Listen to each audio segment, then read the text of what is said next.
Assalamualaikum warahmatullahi wabarakatuh.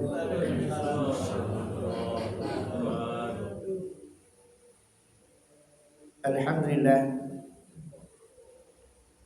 alhamdulillahi rabbil alamin. Wassalatu wassalamu ala ashrafil anbiya'i wal mursalin. Nabiyyina Muhammadin sallallahu alaihi wasallam wa ala alihi wa sahbihi ajma'in, amma ba'd. Jamaah salat subuh rahimakumullah, mengagungkan benda dan meyakini punya kemampuan untuk memberikan bahaya dan manfaat adalah kesyirikan. Sebagaimana hadis 231 yang diriwayatkan oleh sahabat Umar bin Khattab radhiyallahu anhu, di mana disebutkan an Umar radhiyallahu anhu annahu jaa ila hajaril aswad faqabbalahu wa qala inni la'alamu annaka hajarun la tadurru wa la tanfa' walaula anni ra'aitu an-nabiyya sallallahu alaihi wasallam yuqabbiluka ma qabbaltuka. Umar radhiyallahu anhu mendatangi Hajar Aswad kemudian menciumnya.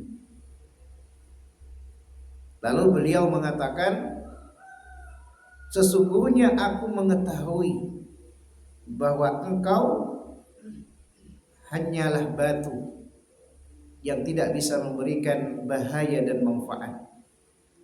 Seandainya aku tidak melihat Nabi sallallahu alaihi wasallam menciummu, maka aku tidak akan menciummu. Jemaah sekalian rahimakumullah, ada 3 kandungan hadis ini. Yang pertama, menjauhi kesyirikan. Kesyirikan apa yang harus kita jauhi dalam hadis ini? Yaitu menganggap bahwa benda punya kekuatan, entah itu keris, entah itu apa saja.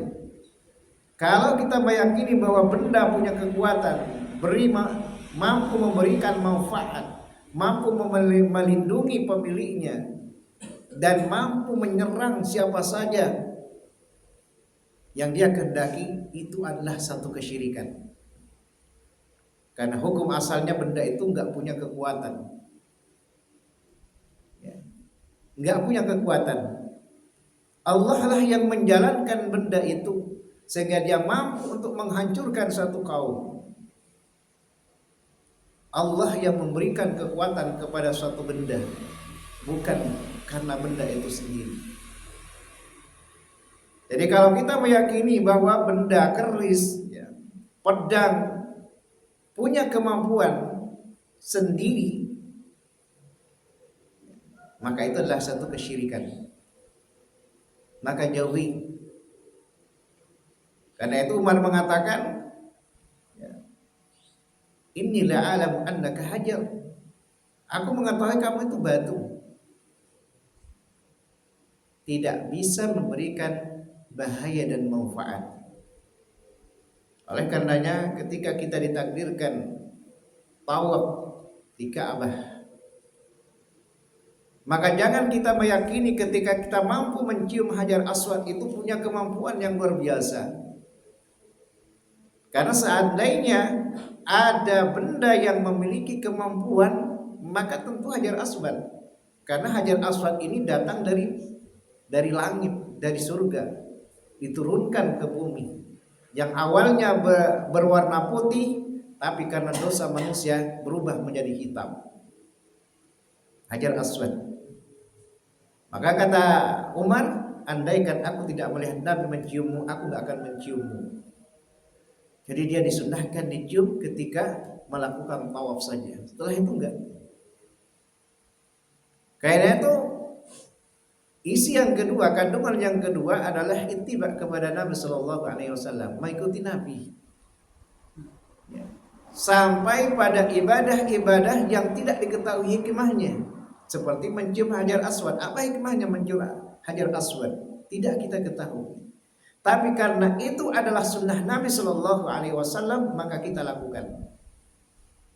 Itulah yang dikatakan oleh Umar, walaula ra'aitun nabiyya sallallahu alaihi wasallam yuqabbiluka ma qabbiltuka.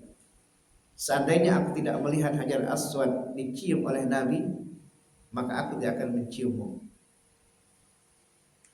Jadi ittiba kepada Nabi.